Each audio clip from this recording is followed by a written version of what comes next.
যেটা আজকে বিশ্ববাসী আপনাদের মতো সাংবাদিকদের কারণে আমরা দেখতে পাচ্ছি। আমরা দেখলাম সেই সাংবাদিক ভাইদেরকে তারা জীবন্ত পুড়িয়ে মেরেছে। এটাই হলো ইসরায়েল। এই ইসরায়েলকে যদি প্রতিহত করতে হয় সারা বিশ্বের সমস্ত বিবেকবান মানুষদেরকে জাগ্রত হতে হবে। যদি জাগ্রত না হয় তাহলে দিনের পর দিন আমাদেরকে এইভাবে ওরা নিষ্পেষিত বর্বচিত হত্যাকাণ্ডে ওরা মেতে উঠবে। আমরা আজকে এই সমাবেশ থেকে বিশ্ব বিবেককে বিশ্ব জাগ্রতকে ভুল থেকে উঠার আহ্বান জানাচ্ছি।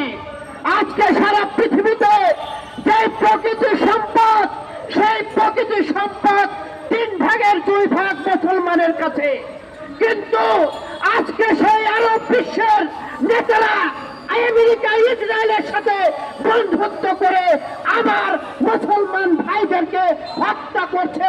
পুরো ইতিহাসের কাঠগড়ায় নিক্ষেপ করব। আগামী দিনে এই বিশ্ব বিবেক জেগে উঠবে। ইসরায়েলকে হুঁশিয়ারি করে দিতে চাই, বিশ্বের মানচিত্রে ইসরায়েলের নাম এই বিবেকবান মানুষ রাখবে না। এটাই হবে পৃথিবীর সমস্ত মানুষের শপথ।